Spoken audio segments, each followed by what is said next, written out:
I'm Connor Ruebusch, and if you are interested in the finer points of face punching, you've come to the right place. This is Heavy Hands.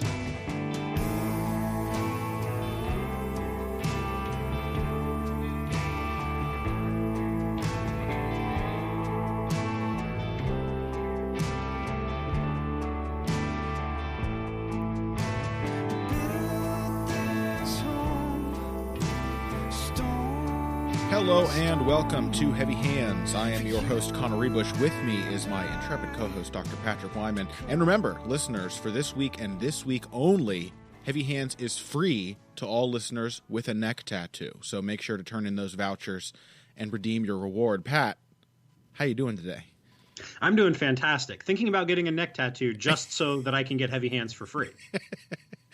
Very few people are in that boat. Very few people get to enjoy this show for free. But if you have a neck tattoo, you are in luck.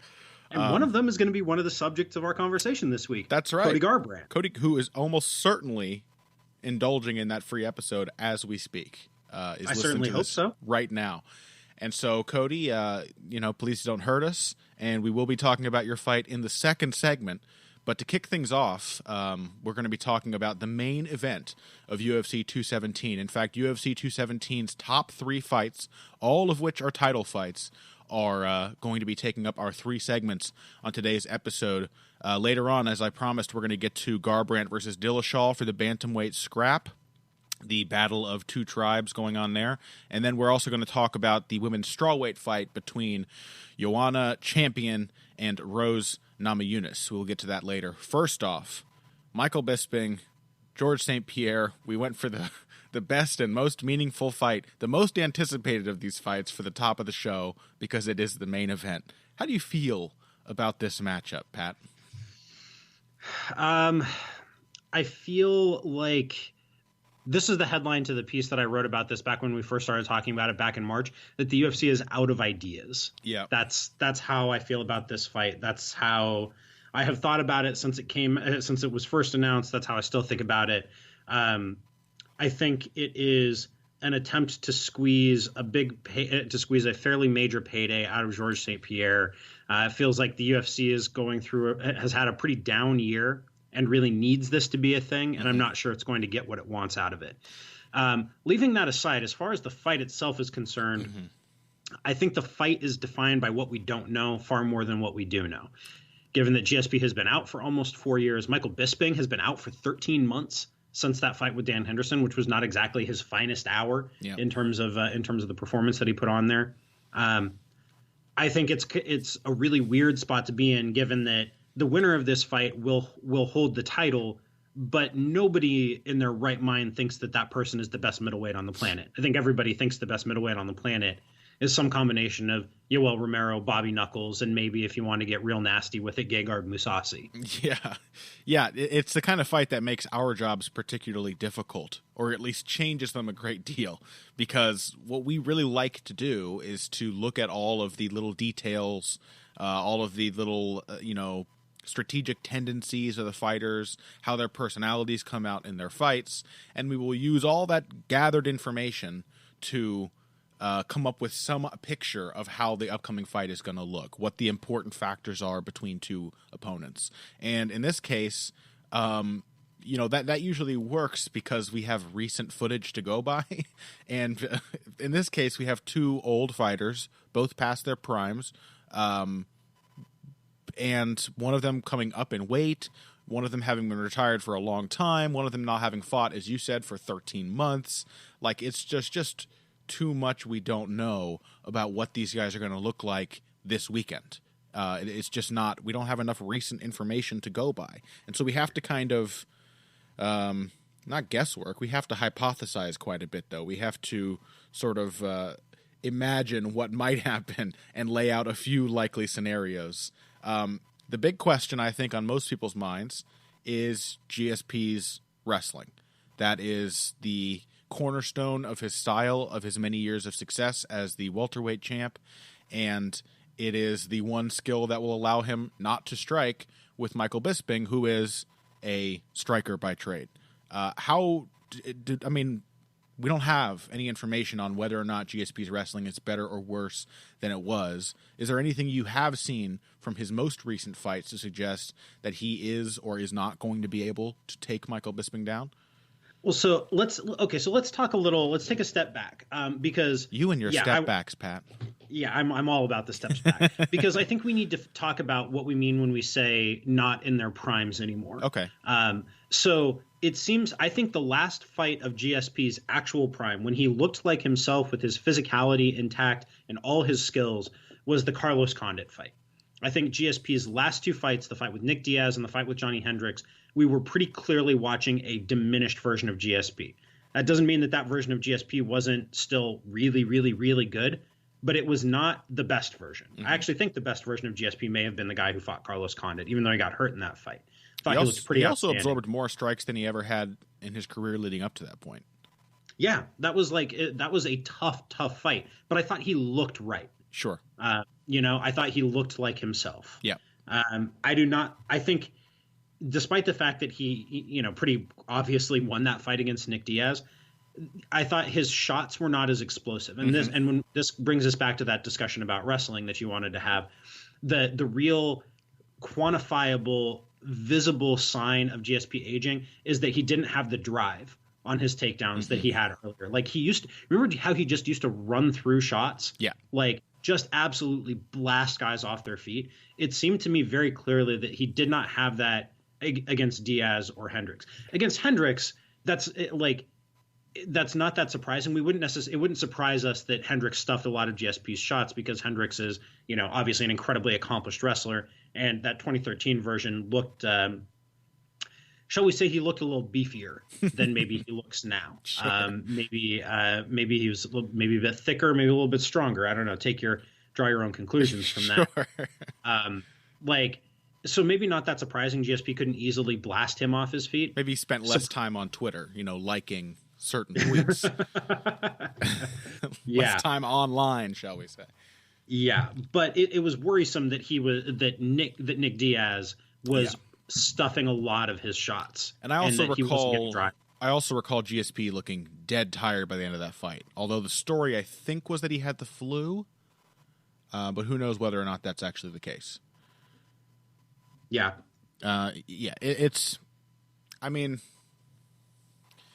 this is the thing that concerns me about GSP. Okay, both you and I can say, right? Like GSP is probably jointly among our favorite fighters of all time.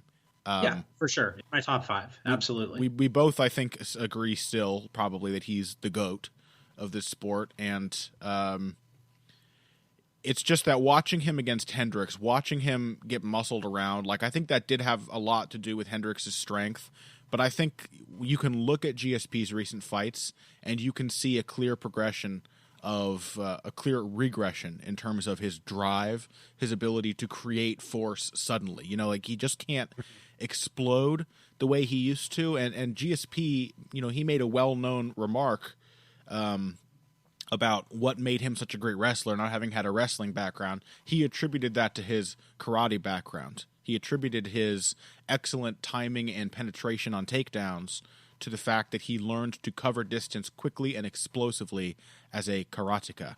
And I think that whether you're talking striking or wrestling, that pop just isn't there anymore.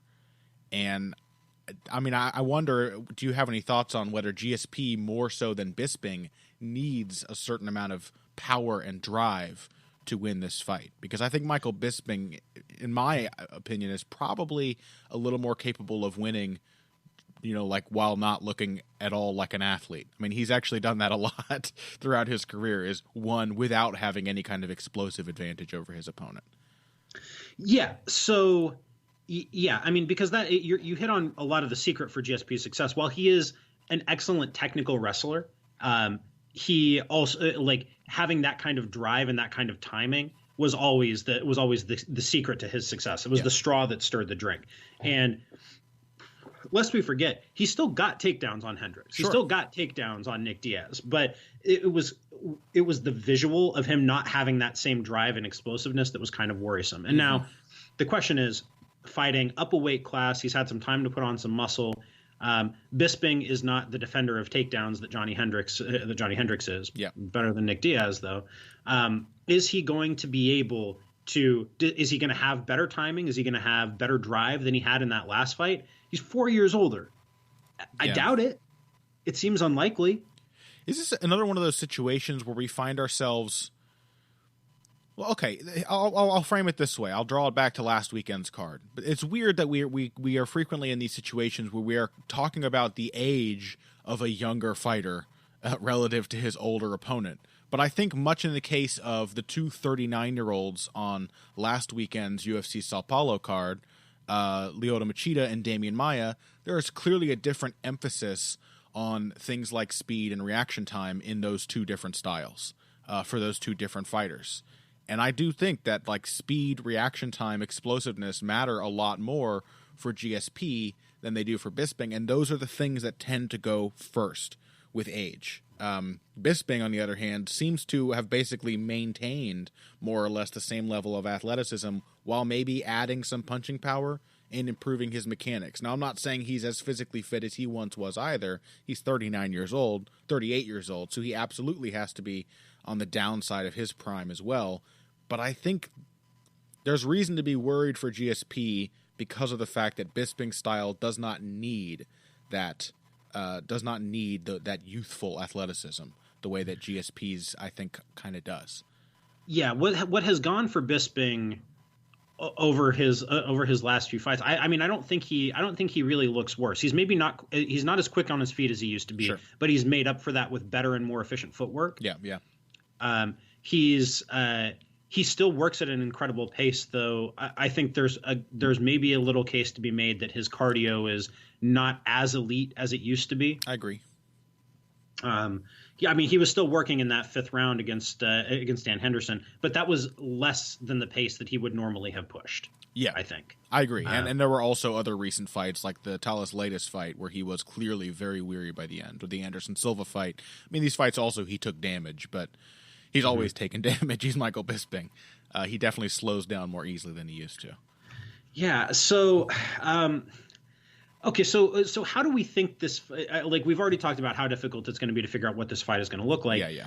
Let's say GSP struggles to get takedowns. What does the striking matchup look like? How does that play out in your head, Connor? Boy, if GSP can't get takedowns, like if he can't make them work at all, he may very well enjoy some success because he can kick with Bisping.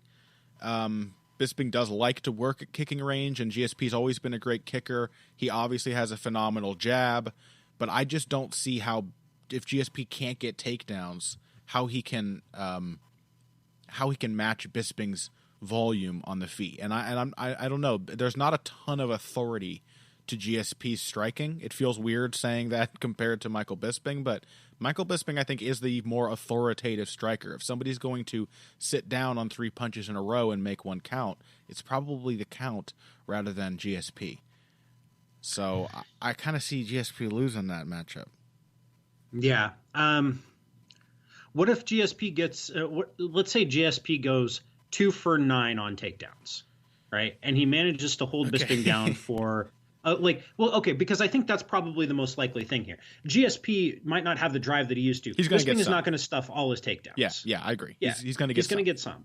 So if GSP gets on top, can he hold Bisping down? Bisping is going to outweigh him by probably 15 pounds, 10 to 15 pounds in the cage. Maybe, though, because I will say GSP's ground game, his jiu-jitsu, I think is still top-notch. Mm-hmm. When he has gotten people down, his passing is still phenomenal. He is very difficult to hold down himself. But he's still a very economical, methodical top game player with, who has spent his entire career learning to just slowly but surely mash people to bits while they struggle to get back to their feet. It's worth talking about the age of Bisping here too. His style, I may think, is a little less prone to wear and tear than GSP's, but it's also not been yet another unknown.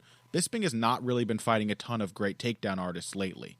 And I think the best takedown artist he's fought in the last several years is probably Tim Kennedy, who got him down a lot and kept him there. Now, GSP does not have the physical strength of Tim Kennedy, But I don't know. Like, he's still GSP on the ground, right? So if he gets Bisping there, Bisping has always been much better at shutting the takedown down before it happens than he has been at working from his back or escaping back to his feet. Not that he can't do those things, especially if GSP gets him down near the cage, but a takedown in open space seems like it is very much against Michael Bisping's best interests.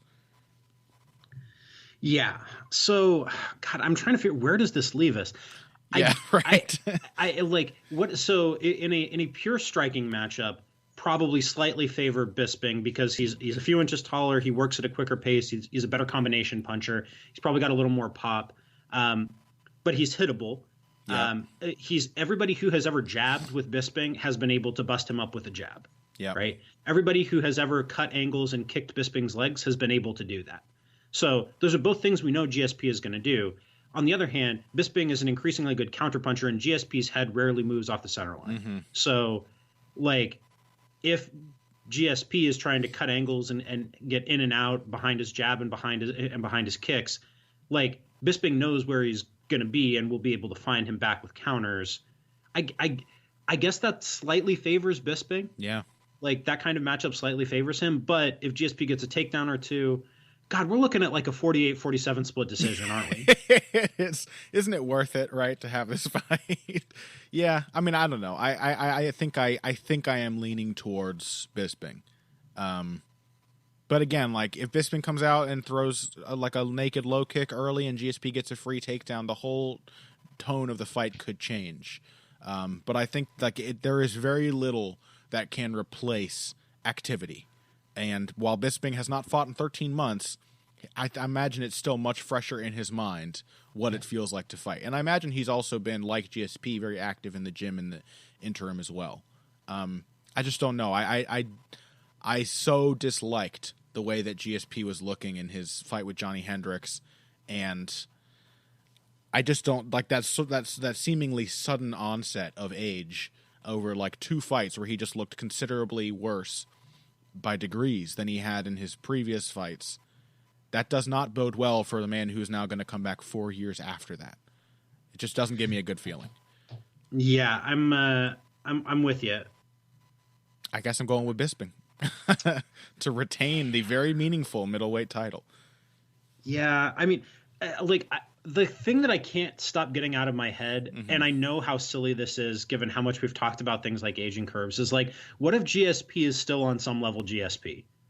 Yeah. Like, what if, just one of the all-time great fighters, I mean, that's true, still has some extra gear or still has some extra edge in terms of what he's capable of doing, and he just blasts Bisping off his feet and takes him down over and over again over 5 rounds. Like, that's possible. I too lean toward Bisping, but I also see a scenario in which, like, we all wake up Sunday morning and we're like, oh yeah, even an old kind of washed GSP is still one of the very best fighters this sport has ever seen. I mean, we're talking about a guy who's regressed, but we're talking about a regressed version of the greatest of all time. And who knows what he's been doing for 4 year?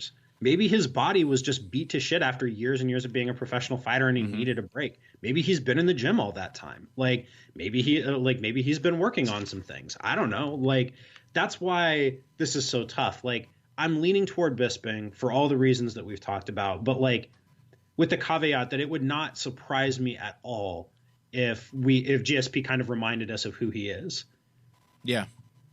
Yeah, I know exactly what you mean. I can't disagree with that. And with that, we'll take a break. When we come back, we're going to move on to the bantamweight title, the one that we are really excited to talk about. Not nearly so much trepidation in this one, although I think we will probably have a similarly difficult time coming to a conclusion by the end of the segment. But Garbrandt versus Dillashaw is up next. After that, Jedrzejczyk versus Namajunas in segment 3. Hey everybody, thanks for listening to this week's Heavy Hands. If you like what you hear, please consider pledging to support the podcast on Patreon. Patreon is basically continuous crowdfunding. You sign up to contribute a certain amount per month to help us with production costs and the like, and in return you get rewards ranging from a mention on the Heavy Hands website to a question or topic of your choice being discussed on the show. We have a lot more in the works to reward you for your help, and we appreciate every contribution. No amount is too small. Just head over to patreon.com and find how you can help out, the only show dedicated to the finer points of face punching. Now let's get back to it. Welcome back to Heavy Hands. We are talking now about the Bantamweight Championship bout between defending titleist, the first defense of the new champion, Cody Garbrandt, against hated rival, TJ Dillashaw. And this one, as I said before, is going to be no easier to come to a final pick on because it is a very close matched fight. But fortunately for us, Pat, I feel like there are a lot more knowns that go into this matchup than the last one. Yeah, we have seen both of these guys much more recently. We have a much better sense of what they're out here trying to do, even though actually neither has fought in almost a year now. That is true. But I feel like we have a much better sense for what they're going to try to do to each other and what their games look like, and a much clearer idea of what their evolution has probably been in that last period of time. Mm-hmm. I agree. Okay, so let's talk about what we'll try and do. We'll take before I introduce this topic that's too specific and have to be told to step back. Let's talk about generally the styles of these two competitors. Cody Garbrandt, I think, shocked all of us when he showed the true breadth of his skill set against Dominic Cruz. The terrible difficulty of having an up-and-comer just knock out all of his opponents in the first round is that, and have the one who survives spend most of that fight, pretty cautious about him, that you don't really get to see what he's really capable of until he reaches the mountaintop. And so in most cases, the fighter in Cody Garbrandt's position who seems to rely on first-round knockouts gets schooled by a guy like Dominic Cruz. And instead, Cody Garbrandt kind of schooled Dominic Cruz. I mean, he really kind of had his way with probably the best bantamweight ever, who didn't look bad in that fight. Still looked like he came in looking somewhat like Dominic Cruz. And Cody Garbrandt really kind of took him to school in terms of distance management, boxing technique, counter-punching, and pace. Garbrandt just seemed to have all the control in that fight despite Dominic Cruz's best efforts. And so, okay, yeah. So what really stood out to you about Garbrandt? What were the things that we had not seen before that we really saw from him? The distance management, especially on rewatch, is the stuff that shocks me the most. Garbrandt, unlike most Cruz opponents, did not feel the need to react unless he knew he was going to be hit. He had an amazing sense for how close Dominic Cruz was when his head was in range and when it was not. And so, especially through the last portion of that fight, Cruz really could only land with the jab. And other than that, was just reaching after Garbrandt, who, without using much of a jab of his own, without really throwing many punches at all, just fighting in spots, used his feet to make sure that Cruz never got to reach him without having to really fall into the pocket and make himself vulnerable to do it. That was what really stood out to me. This was a masterclass in footwork. Absolutely. Absolute masterclass. Yeah. Because for years we've talked about Dominic Cruz's footwork and his command of angles and how he moves and whatnot. This was a masterclass in how to do more with less. Yeah. Right? What stood out so much was that Garbrandt was just always taking the shortest line between the points that he wanted to get to. He was taking the shortest line to get to the angles that he wanted to. So while Cruz was moving, Garbrandt did not have to do that. It was just incredibly efficient the way that he Absolutely, did it. Yes. He didn't take two steps where he only needed to take one. That was some veteran-ass footwork. Yeah, Cody Garbrandt. the very impressive gif of Floyd Mayweather just smiling as McGregor's jab barely grazes his nose because he knew it wasn't going to hit him. Garbrandt did tons of that in this fight. He did as a guy with 4 years of professional experience. Yeah. Just 4 years, which I think says a lot about how gifted Cody Garbrandt is, what an incredible athlete he is, For sure. and about the depth of his boxing technique. Yeah. He had 33 amateur boxing matches. That's normally, that's a lot of experience to have and a lot of time being spent on fundamentals. And that's what Garbrandt really has. There are things that I'm not ecstatic about with Garbrandt's striking game. There are still, I think, a lot of areas where he can stand to get better, but his footwork, he might have the best fundamental footwork of any striking first fighter in MMA. I mean, if you're looking for just very efficient, straightforward, tight pivots, quick little steps, then yeah, he's up there at the very least. Yeah, I mean, there are not many who are there are not many guys that I would point to and automatically say, yes, this person is better. Sure, yeah, that's true. Like, who else is up there? It'd be like Joanna and Jedrzejczyk and Jose Aldo and that's about it. That's about it. Demetrius Johnson too, I guess. Yeah, there are a few I think that would come to mind. We always do this where somebody else will be like, "What about this person?" We always forget one very obvious choice. Yeah, yeah. It's someone's going to point out like Edson Barboza or someone that we didn't think of who, But our apologies for not pointing to whomever somebody very mad in the comments is going to point out here. But the point is, he's really fucking good at it. He's really good. Yeah, and so I think footwork is the big question in this matchup, right?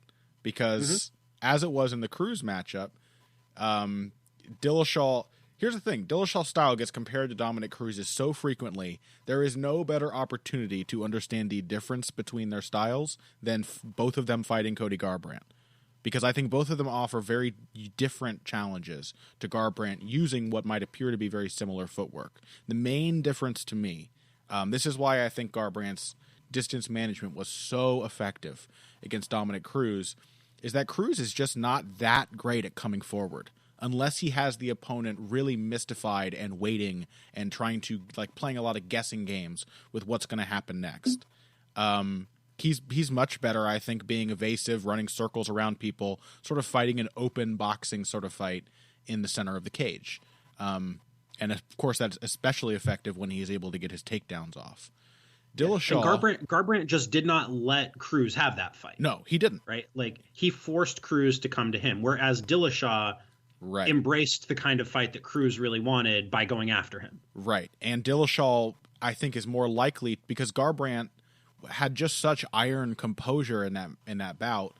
He just let Cruz come after him over and over. He did very few times did he think it wise to come forward with a flurry of punches. He did it maybe a half dozen times in the fight where he would really commit to a forward rush of shots. And most of the time, he stood his ground, took small steps backward to the side, made Cruz come after him. The difference between Cruz and Dillashaw here, I think, is that Dillashaw is much more accustomed, has a much better idea of how to hide his footwork while he's using it aggressively, of how to keep his opponent's eyes occupied so that he can move into the correct position. He's like the polar opposite of Uriah Faber. Anytime Uriah Faber fights a great counterpuncher, like when he fought Jimmy Rivera, you can just see everything he's trying to do because he's doing all these moves from 6 feet away, and it's all obvious. Dillashaw will get more or less in his opponent's face and use his jab, use these touching, pawing movements to set up his angles, hit you, and then move to your side, which is much harder to deal with from a certain perspective if your game is to let the other guy attack so that you can counter him.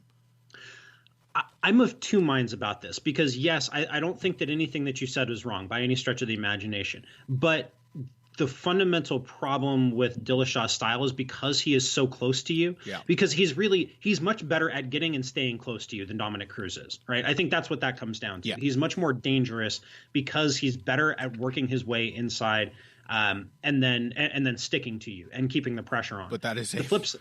Yeah, go on. The flip side to that is that means that he's there to be hit, and he's also easier to counter. Yeah. He's going to give you more opportunities to hit him, right?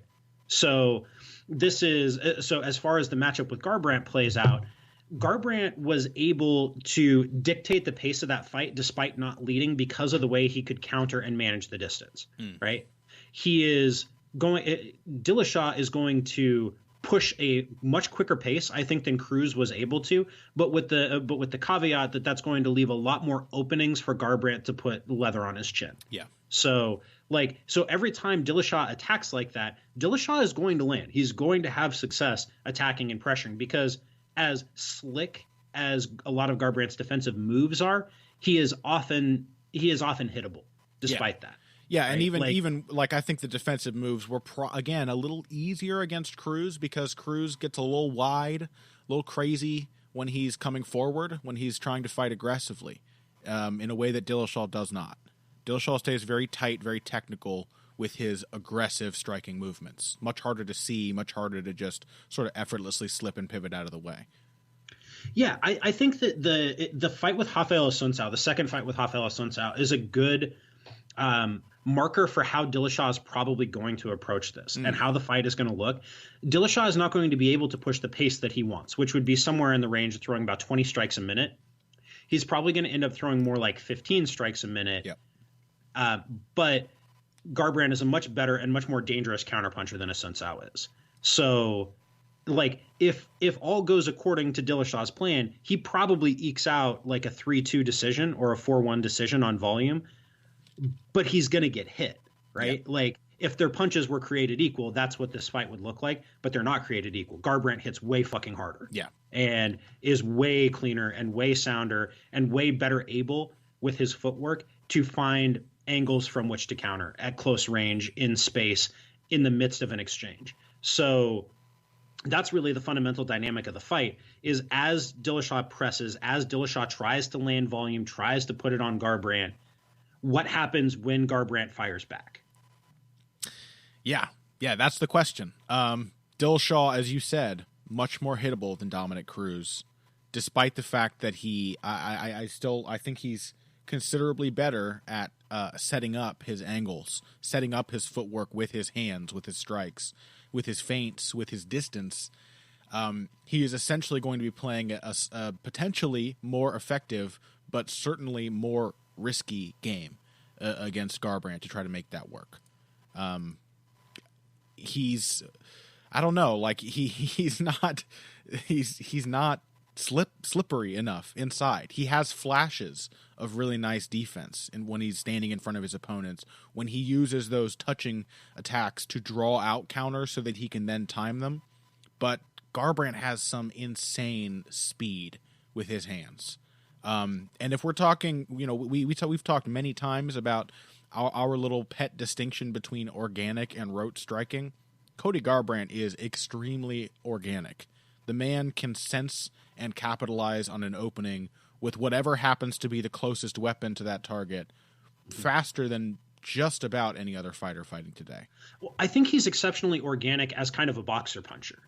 When he tries to press, I think he gets a little rote, but because he's so fast and so powerful, it's easy to like you remember when he fought Augusto Mendes and he was taking those long leaping stance switching combinations coming forward. Mm-hmm. Like that did not look right from Cody Garbrandt. No. I think he's better when he's much more measured and kind of fighting you out in space. As a counterpuncher, I think, is when he's at his best. Yeah. His counterpunches were a nightmare for Cruz to deal with. And I think that, like, again, we're looking at a situation where Garbrandt almost certainly gets hit a lot more and probably gets hit more cleanly and with probably more shots that he does not see coming. But Garbrandt is also, like, good counterpunchers don't need to evade the shot you throw at them to know to counter. Garbrandt is the type of fighter who, when he feels Dillashaw hitting him, he is going to use that sort of spider sense he has for landing counters to find Dillashaw's chin. That's going to be extremely risky. Like, TJ is going to have to be very, very circular with his footwork after he gets into range. He's going to have to fight Garbrandt the way he fought Barao, which is going to be much more difficult because Garbrandt has much better footwork than Barao. Garbrandt can be drawn into planting and trying to counter, but he adjusts so well and keeps his feet under him so well when he's in that mode that he's just always ready to adapt to whatever angle change you might make, to adapt and then often to quickly fire off a punch to capitalize on you quickly rushing into your angled position. Like he did that to Cruz over and over and over again. I don't know. Yeah. It has me worried. I love Il Dil, man, but Garbrandt does have me a little fearful for Dillashaw's chin. I lean toward Garbrandt for that reason. I just think that Dillashaw is going to give him opportunities. Even a more careful Dillashaw, who's playing the kind of game he played against Assunção and John Lineker, which was much more careful. Also, something we hadn't talked about was the wrestling aspect to it. Dillashaw still a fantastic takedown artist and grappler, great back taker. I mean, it's not like Garbrandt is incapable as a wrestler either. Even though we haven't seen a ton of him offensively, he is a capable takedown artist, really, really excellent defensive wrestler. Has yet to be taken down in the UFC. Yeah, we haven't seen him taken down once. So, I mean, if you're Dillashaw, you probably try to mix it up and confuse him with some shots. Didn't do much for Cruz. I guess Garbrandt can't dictate distance against Dillashaw the way that he did against Cruz, but he's going to have more opportunities to land. Mm-hmm. So I think if Dillashaw, when Cruz had success, as I said, he had success with his jab. I think if they were to rematch, Dominic Cruz is probably smart enough to know that that is something he should rely on a lot more, because having a quick shot that you can just pepper in from range when the other guy is just really waiting. Garbrandt does not jab much at all, especially when against Cruz. Like when he's at his best, he doesn't really use anything except countering with his right hand and his left hook. He turns into Chad Mendes when he's a counterpuncher. He's just a very good Chad Mendes. But Cruz also had success when he would try to counter Garbrandt's counters. I think that's something that Dillashaw, being in a closer range, is also going to have more of an opportunity to do. That's true. That's a really good point. It's not just more dangerous than it was for Cruz because of that closer distance. It's also more dangerous for Garbrandt because Dillashaw absolutely knows how to touch, draw an attack, and then respond with a flurry. And that's when I think Garbrandt is vulnerable. When Cruz was catching him with power shots, it was typically after Garbrandt would throw. But again, often that happened after Garbrandt hit Dominic Cruz. He would land, and then Dominic would come back with a flurry. There's every single time one of those shots lands, there is a considerable chance that the man on the receiving end is not going to stay standing, is not going to be able to survive it. Yeah, man. I lean very slightly toward Garbrandt. I think if he gets opportunities, and I also trust the improvement that we've seen from him, right? Like, I think Garbrandt who's had 11 more months in the gym to work on things and improve, even if he spent some of that time injured, is still like an incredible talent, right? Like, I think he's one of the best pure talents I've seen in my many years of watching MMA. And if you give him another 11 months, coaches who know TJ Dillashaw and who have watched him quite a bit, I'm not sure I lean toward Garbrandt. Yeah. I think at some point he will land something big enough that it either scares Dillashaw off or finishes him. Yeah. I can see, though, especially those takedown setups Dillashaw was hitting on Lineker. Like, I can see that idea of getting into range, not committing to an attack, making Garbrandt counter, and then countering him. I can see that working very, very well with the takedowns. But I don't know that Dillashaw can actually hold Garbrandt down. He sure couldn't do it to Dominic Cruz, and Dominic Cruz sure couldn't do it to Cody Garbrandt.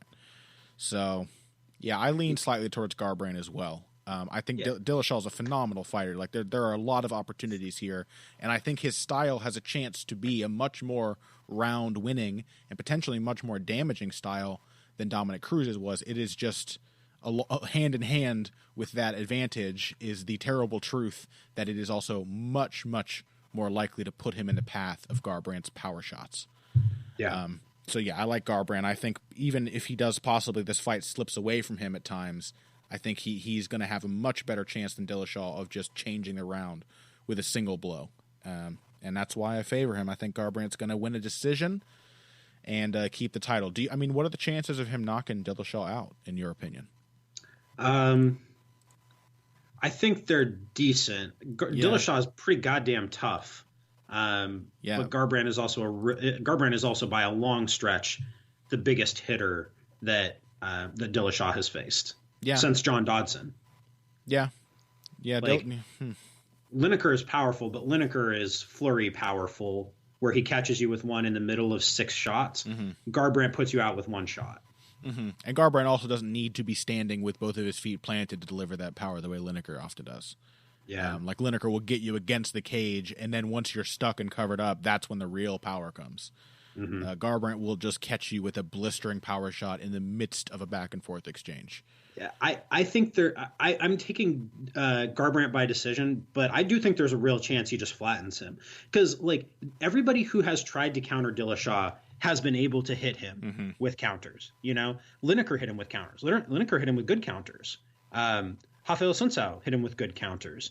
Dominic Cruz hit him with a lot of counters. Renan Barão hit him with a fair few counters when he was able to like be turned the right direction and wasn't flummoxed by the footwork. Like, everybody who has tried to counter him has been able to. Dillashaw has taken those shots and been able to move forward, but he's not been hit by Garbrandt yet. Yeah, that's kind of my sense here. I don't think we're overrating Garbrandt's power. I think he's got enough of a track record that we should take it seriously. And I think we should trust our eyes. Yeah. I will say one more note for Dillashaw. If you're listening, buddy, left high kick, throw it a lot, right? Keep that right hand at home, and if he throws it, hope to catch him on the neck. All right, that's going to be a weapon for him. But yeah, Garbrandt, too dangerous for me to pick against him in this case, and my co-host agrees. So we will wrap up this segment, both of us picking the champion to retain his title, and when we come back from this break, Joanna and Jedrzejczyk versus Ruebusch Namajunas for the women's strawweight strap. Financial support is fantastic, but there are other, even easier ways to support Heavy Hands. Perhaps the best is by spreading the word. We know our fan base. You're all cool, popular people with serious social media presences. You're tastemakers and trendsetters. Okay, there are one or two of you that don't fit that description. You know who you are, but no matter what, you can always help us out by telling folks about the show. You can also give us a positive rating and review on iTunes and Stitcher, things like that. We rely on word of mouth and positive feedback to grow and improve, so thank you very much for your time and your help. Now, back to the show. And welcome back to Heavy Hands. This one I am very, very excited for. Joanna and Jedrzejczyk versus Ruebusch Namajunas. I guess I'm excited for every single Joanna and Jedrzejczyk fight, Pat, but both of these ladies are among my favorite fighters right now. Enjoy watching both of them fight a lot. And I have been thinking in my head over and over, just constantly repicturing that GIF I saw of the champion looking at Ruebusch Namajunas' face at the stare down and just clearly mouthing the words, "I'm going to fuck you up." I've been remembering that, and I've been a little scared for Rose, I gotta be honest. But I think many people are assuming, this is very much the sense of a foregone conclusion, that Rose has nothing to offer Joanna here, and I think that's a mistake. Yeah, that's also my take. I think people forget how talented Ruebusch Namajunas is and how good she can be in bursts. Like, the problem with Ruebusch Namajunas has never been talent or even skills. It's whether she can sustain herself for the entirety of a fight, either mentally or physically. Right. Whether she'll get tired after a certain point, whether she'll burn out all her gas, whether she'll be able to maintain her mental focus. Those are the questions with Ruebusch Namajunas. It's not, is she capable of winning the fight? She's absolutely capable of winning the fight. She could land a knockout shot on the feet. She throws with real power, especially now. She's got she's a real good counter puncher, and Jedrzejczyk is going to give her opportunities. She's a skilled takedown artist. She's exceptionally dangerous on the ground. If she gets into a scramble, there is a very good chance that she can get a rear naked choke or an arm bar or a leg lock or something along those lines. There are paths to victory here for Ruebusch Namajunas. Yeah. To write her off would be a huge mistake. This is the ultimate battle, though, of process versus quick strike finishing ability. And the reason why I favor Joanna Jedrzejczyk, and the reason why she's a big favorite, is because Joanna Jedrzejczyk is really good at shutting down quick strike types of fighters with incredibly sound, a snowball type process that just gathers momentum as the fight goes on. We sort of called her, I think the last time we talked about Joanna, we sort of called her the female Jose Aldo. That's the fighter who I think she compares to very easily. But not just in the sense that she has a skill set now that is similar to what Aldo did, also that she so successfully transitioned from being a much more sort of brazenly violent up-and-comer to being a perfectly comfortable neutralizing champion. She has become so good at, she has, I don't know, there's something about fighters who, when they learn to defend the belt, they learn to sort of be more defensive in the sense that they just don't give anything away to their challengers. That is what Joanna did largely to Karolina Kowalkiewicz. She gave away one shot and very little else in that fight. That is absolutely what she did to Jessica Andrade. She beat her in every single round. That kind of mentality, that approach to game planning for each challenger, thinking, how can I take away everything that makes them effective? I think that might actually be particularly effective against Rose Namajunas. Specifically because of what you mentioned, that sort of lack of mental composure. I do think that is a real problem. I want to mention before you go, there was a comment from Rose that has stuck in my mind, which I both liked and did not like. She said, I hate when reporters, I'm paraphrasing here, but she hated when reporters ask, are you excited for a fight? She said, asking if a fighter, if they're excited for their fight, is like asking someone if they're excited to die. Which I think there are probably a lot of fighters who feel that way, but I don't think many of them are champions. I think that is a key difference between Joanna and Rose, is that I don't think Joanna fears her opponents at all. I don't think she fears what might happen to her. She seems very much at peace with the idea of going to war to retain her title, and Rose, time and again, has sort of faltered and started to visibly break when her opponents don't respond the way she expects them to. And if there's a thing that we can guarantee about Joanna Jedrzejczyk, it's that she will eventually adjust to whatever Namajunas shows her. Sure. So if she doesn't get finished early, if she doesn't get finished in the first round or maybe the very beginning of the second round, then it is Jedrzejczyk's fight to lose. I actually think Jedrzejczyk will lose the first round of this fight because I think Namajunas' athleticism and speed and ability to throw counters and time counters early is going to be real problematic for Jedrzejczyk. She's always super sharp in the first round. Yeah, that's which is a hallmark of a well-prepared fighter. Yeah.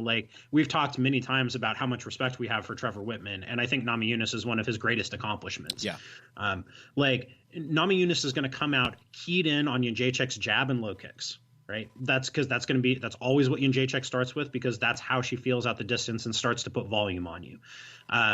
Jedrzejczyk is going to try to jab to Namajunas' chest, and Namajunas is going to have right hand counters ready for her. Whenever Jedrzejczyk tries to throw a low kick, Namajunas will have a straight right hand counter ready for her. I think that's going to be enough for Namajunas to win the first round. I think when she gets into clinch exchanges early, she's going to have a little edge because she's going to be able to get her hips low. Jedrzejczyk's takedown defense always takes a little while to kick in as she needs to figure out what her opponent shows her. I think the first round is going to be Namajunas'. The problem is when the pace picks up, when Jedrzejczyk starts to put combinations together, starts to adjust, starts to find different angles, different ranges, Namajunas cannot compete with Jedrzejczyk's depth of skill on the feet or in the clinch. Yeah. And my feeling is that as the fight goes on, we're probably going to end up seeing Rose feel that she needs the clinch more, sort of as she did in the Kowalkiewicz fight. Like, she wasn't liking the pace that was being set in the striking, and her best route to the ground, where she does have the strongest advantage over most of her opponents, is the clinch. That's where she's a good wrestler. It's where she hits her takedowns. As with Karolina Kowalkiewicz, but more strongly, that is one of the most dangerous places to be with Joanna Jedrzejczyk.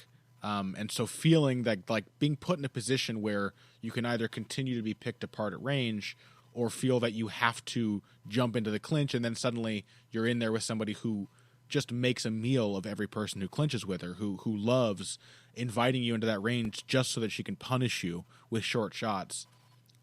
Seems like we may see a very strong few rounds from Rose Namajunas, and then very possibly a very sudden drop-off and change in momentum in favor of the champion.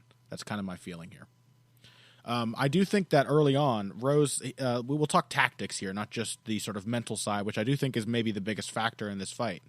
But tactically, Rose is a very good striker. She's actually really good at it, and she continues to get better. And especially in the first round, before maybe the pace gets to her or she starts having concerns based on how her opponent has reacted, she uses her frame and her athletic ability very, very well to keep her jab and her kicks on her opponents. And I'm actually really interested to see how Joanna deals with Rose's kicks. I know that she can counter with low kicks. It's like her favorite way to deal with them. We saw that a lot against Valerie Letourneau.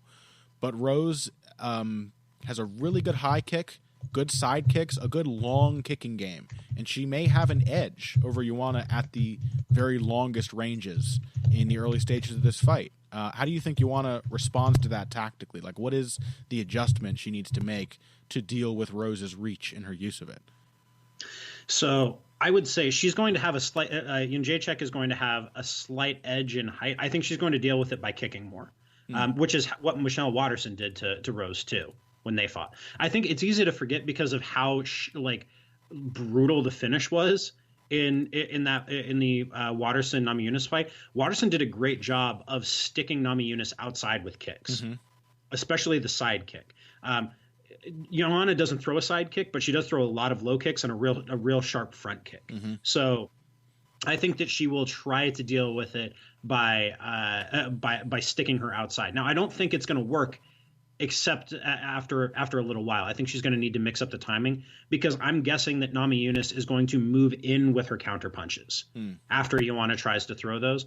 What Namajunas will have worked on tactically, my guess is moving into her counters and trying to track Namajunas as she cuts an angle to escape after throwing. Yeah, what do you think the chances are of Jedrzejczyk coming out with a heavy pressure-based game plan to shut down those long-range tools? It's been a while since we've seen her really pressure somebody. She can do it, but I don't think it's what she's best at. Yeah, I think she will eventually get there. Sure. I don't think she's going to at first. I think that what we're going to see is boxer puncher Joanna in the first round, and then eventually pressure Joanna, because what Jedrzejczyk is going to feel eventually is if and when Namajunas starts to break, then she's going to pour it on. But I think she's going to have to start to feel the momentum turn in her direction. That's going to take a little while. I think the clinch, though, something we've talked about a little bit, is going to be the key here.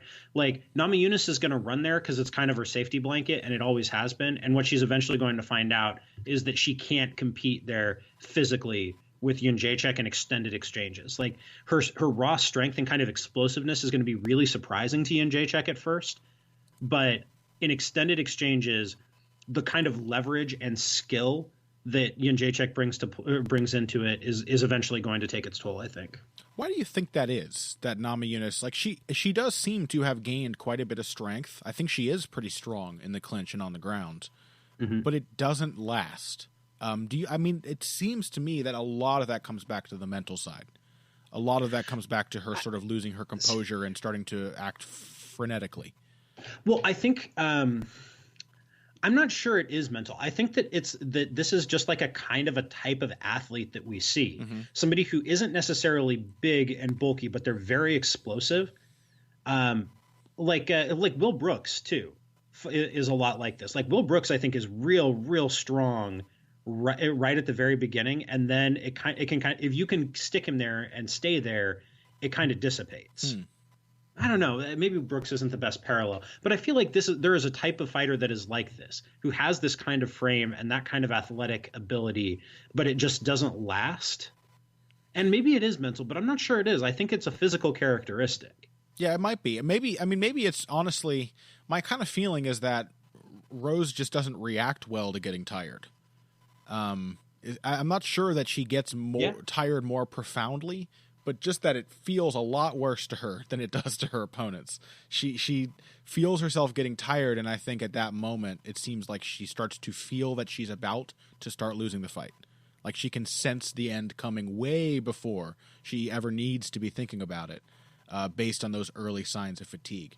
Because like, Joanna gets tired. We say this all the time about top fighters. She gets tired. She wears out. She just doesn't let it affect how she fights. I think a lot of that is just mental fortitude. And I always come back in my mind, when we're talking about Rose, I always come back to that Kowalkiewicz fight. Because I was so sure she had so many technical advantages over Karolina. And she did. She really kind of lit her up in the first round and looked great. And yet, when she seemed to feel herself getting tired and then contrasted that with the fact that Kowalkiewicz was just pushing the pace more and more aggressively, that just seemed to take all the energy out of her. Suddenly she was weak in the clinch. She couldn't get anything done. I don't know, because I have seen her fight longer fights than that without getting tired that profoundly. And up to that point, I don't think the pace was really unmanageable for her physically. I don't think it was so crazy in the first round because she was really landing whenever she wanted to land as Kowalkiewicz was sort of chasing after her. And yet, those tie-ups just took everything out of her in the second round. Maybe it's the body work, too. I mean, maybe it's just the fact that Carolina railed her with knees to the body. Which we know Joanna is going to do. Joanna is going to kick the shit out of her legs and her body. Oh, yeah. I'm thinking a lot of front kicks to the body, too. Things that are going to work at range to wear Rose down. Yeah.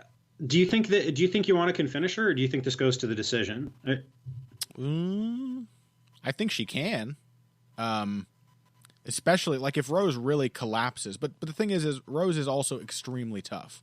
Even when she's rawhide tough. Yeah, even when she's broken down and not looking good, has clearly lost all of her confidence, she's not out of the fight. She's usually not in a position to start winning it again. It's usually all downhill from there, but she survives. She sticks around. And Joanna is not a fantastically powerful striker, but she also will just pile on a flurry if somebody shuts down in front of her that'll force the referee to step in. So, honestly, I think for my pick, I'm going to go with Joanna by a late finish. I think we will see like a TKO of that variety in the 4th or 5th round.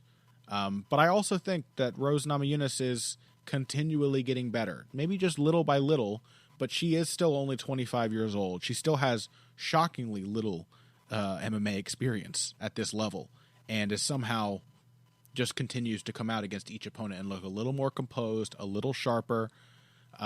It just doesn't seem like this is the best way to try and turn that corner into being a complete fighter. You know what I mean? This is not the right opponent to make that step against. Yeah, I agree. Oh God, I love both of these fighters. I just think this is just such a tough matchup for Rose. Yeah. But again, could be an interestingly tough matchup for Joanna early. Who knows? Maybe Rose head kicks Joanna in the first round and knocks her out. It's entirely possible. Like I'm comfortable picking Joanna here, but like I think that first round and a half is going to be really, really interesting. More interesting maybe than we're giving it credit for. Yeah, and there as you said before, we have to emphasize this. Rose Namajunas is a fighter who is defined by flashes of crazy violence. Like, she is a very opportunistic, very dangerous finisher. The last time we said that about somebody, Pat, it was Pedro Munoz. And goddamn it, he did it again, so why can't Rose? On that note, we're both going with the champion to retain her title. Let's wrap today's episode up with a brief recap of UFC Sao Paulo. Lyoto Machida, we already mentioned, got felled by Derek Brunson in depressing fashion. Anything else from that card that stood out to you, Pat? I was impressed with Colby Covington. I realized there were a lot of people who were like, "Oh, he looked so sloppy. He was getting boxed up by Damian Maia." K1 Maia is a real thing. It wasn't that, like, I think Maia does, like, rather than trying to like tear down Covington for that, though his left hand looked real ugly early on. Like, I want to be very clear about that. It looked very ugly throughout the fight. It was very badly thrown, but. Well, when he was throwing it in combination and following it with other things, it wasn't nearly as bad. It was when he was throwing that like looping left or like a 1-2 that it looked ugly. Yeah. I mean, even then, he was trying to put power on a long left hand from a very forward oriented wrestler stance. Like, it just that's never going to look that good. It was not great. Yeah. But leaving that aside for 1 minute, I thought he did exactly what he was supposed to do. I thought it was pretty impressive. I thought like beating Damian Maia is a big deal because Damian Maia is really fucking good. Yeah. So credit to Colby Covington for that. Even if it was kind of ugly and sloppy, and you don't have to like the guy, but he is actually an elite welterweight. Yeah. And weren't you a little sad though that they didn't grapple more? I mean, I was really hoping to see him tangle on the ground. Yeah, I mean, it would have been nice to see that, but I'm not surprised that it played out this way. Yeah, it's much safer for Colby Covington not to play that game. Yeah, exactly. So that stood out to me.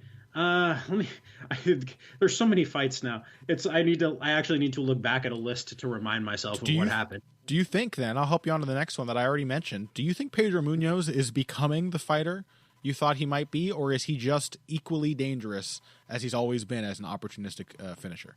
I think he's just equally dangerous. Yeah. I think that because he just gets hit so much. He got lit up in this fight again. Yeah, he's just always going to be in these matchups where he gets hit a whole bunch, and either he finds like a flash knockout or submission, or he doesn't, and those are the two outcomes. Because he said like it didn't even seem like his game plan made sense against Rob Font. It still worked. He said his plan was to hurt him on the feet, make him shoot, and then submit him, which is exactly what happened. But that is a very unreliable way to approach every single opponent. And it seems to be the way Pedro approaches every single opponent. Rather than his strategy being like, we're going to move in quickly and set up a takedown, we're going to try and climb his back while he's standing, we're going to pressure him here. It's just, after I hurt him, I'm going to submit him, which is like... Which is exactly as replicable as it looks when you look at his record. But it is awesome to watch, man. That guillotine is insane. He's really, really good. Yeah. He's a really good fighter. I like Munoz a lot. But he's always going to be in these kind of like back and forth, like him on the losing end types of fights. Yeah. Until or unless he finds that opening. So I guess the answer here is just don't ever shoot a takedown on Pedro Munoz ever. Don't ever put yourself in position to let him grab one of your appendages. No, that's basically it. If your game plan against Pedro Munoz contains any kind of shot takedown, you're in trouble. Like that is just when he seems to catch everybody now. Is he just grabs your neck when you go for his legs? So don't do it. Even if you're hurt, clinch with him. Move. Don't shoot. Don't shoot. What else stood out to you on this card? What did you think? Francisco Trinaldo looked really solid against Jim Miller. Looked really good. Yeah, he had difficulty in the first round, but I think his comfort in the pocket really showed down the stretch. His sense of distance showed that excellent natural sort of counterpunching ability we've talked about. But I also the thing I think we have to laud is how much Francisco has developed, I think, mentally into being a top fighter. The thing that really stood out to me in this fight is just how relaxed he looked as the bout went on. That relaxation did turn into exhaustion by the very end, which is, I think, forgivable for a 39-year-old who fights at this pace every damn fight. But he looked so at ease with countering Jim Miller and just letting Miller throw. Like he just looked very smooth, very flowy on the feet. And I was impressed, man. Jim Miller is still a solid fighter. Jim Miller, once again, did not look bad. It's sad to see him losing so many in a row once again, back in the position he was in like 3 years ago. But he fought a good fight. He was very game, and Trinaldo just picked him apart on the counter. Yeah. Do you think Jimmy's getting up there? Do you think it's about time for him to hang it up, or do you think this was really more about Trinaldo? Yeah, I mean, it is always hard to look at a guy like Jim Miller, have this really up and down career, and then have just a string of 3 losses in a row right at the end. But we have also, I think Trinaldo is kind of better than people give him credit for. I think he's a pretty damn good lightweight, and he was very competitive with Kevin Lee when they fought as well, and Lee was just super competitive with Tony Ferguson despite a staph infection. So Trinaldo, I think, is up there. And meanwhile, Miller, when he fights somebody more on his level, like Thiago Alves or like Joe Lozon or even Dustin Poirier, he's a lot more competitive and dangerous against those guys. I just think Trinaldo is actually like a lot better than people realize. Is Francisco Trinaldo a top 10 lightweight? That's a good question. Who else is ranked in this division now? I'm looking at it. I'm going to look it up right now because I would like to make the case that he is. Do you think Francisco Trinaldo beats Michael Chiesa? Ooh, I don't know. I want to see it. I think he certainly could. Do you think he beats Michael Johnson? Oh, I don't know about that one. I don't think he beats Michael Johnson. Do you think he beats Dustin Poirier? He could. I don't know. With that kicking game and stuff, he could. Like, he'd be in there. Yeah, I think he beats Ali Quinta. Sure. If they fight. Yeah, I might pick him over Ali Quinta. Benny Dariush. I think he'd be very competitive. I think he'd be competitive. Yeah. Anthony Pettis. That's a good question. Trinaldo might be able to beat Anthony Pettis.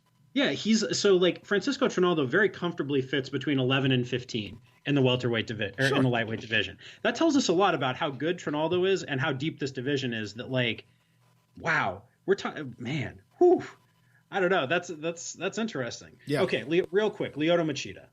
Yeah. What do we make of this? Well, it was real quick. I mean, I'll give you that much. I don't.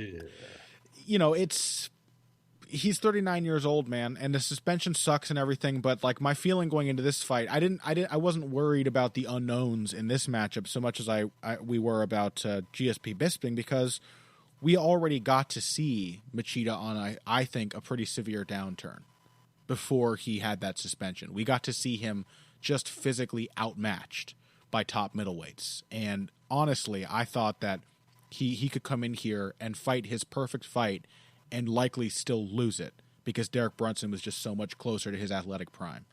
And that's kind of what it looked like to me. I thought Brunson, I mean, I guess, you know, he had the right idea. He tried to stay on Machida. He wanted to swing whenever Machida stepped in to counter him. That makes sense. But, you know, like Machida was landing his shots early. He was moving pretty well. He was looking like he still had a lot of the skills that made him a top light heavyweight and for a very brief period a top middleweight. It's just that he's not a young man anymore, and I don't think he can take shots the way he used to either. I mean, Derek Brunson obviously has a shitload of power in that left hand, but what left is there for Machida if he can't not be hit? You know, he's not as evasive as he was before. He's also less durable and doesn't really seem to have what it takes to hurt people with his left hand the way he used to. What's left for him as a fighter? Like how does his style work without those ingredients? I mean, I think a couple of things. So first of all, a number of people pushed back at me when I said something to the effect of, I think Machida's chin is kind of gone. And they're like, well, anybody would have gone down to that shot from Derek Brunson. Well, a lot of guys probably would have gone down. Not everybody would have gone cold out from it. Mm-hmm. We saw him hit Robert Whittaker a bunch with rather similar left hands, and Whittaker didn't go down. We saw him hit Anderson Silva with a few good left hands, and Anderson Silva didn't go down. He hit Yoel Romero a lot when they fought. And Yoel Romero didn't go down. Yeah. So it's not like Derek Brunson has unkillable one-hitter-quitter power here, though he is a powerful fighter. Yeah.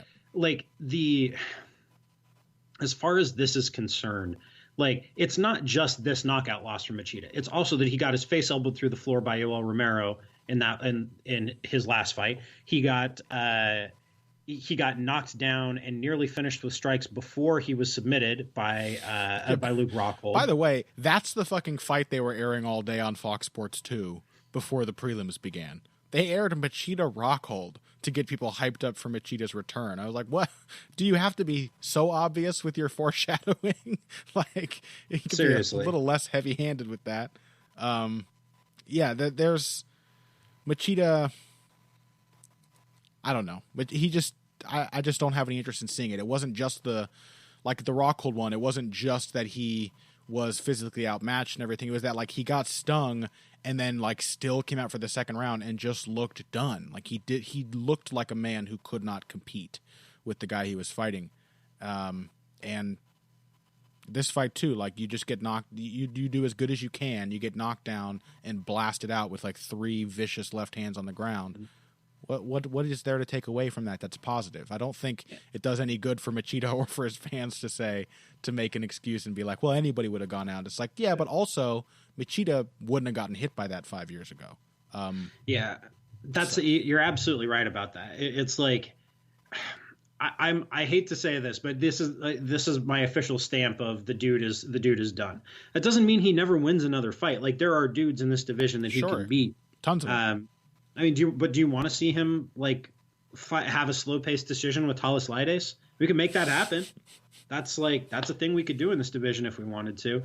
The question is whether you think it's worth it to do that. And the UFC has a card coming up in Belém, so maybe he'll fight on that. But I don't know. As a guy who watched Machida's prime, I don't need to see late stage Machida anymore. If he wants to retire, I would applaud that decision. Mm-hmm. Yeah, the same way I feel about Anderson Silva. By the way, I don't think that Anderson is. Anderson managed to sort of con Derek Brunson into staying very quiet with his striking output, but every time Anderson fights these days, I'm also terrified that he's about to be knocked out. I think his chin is gone too.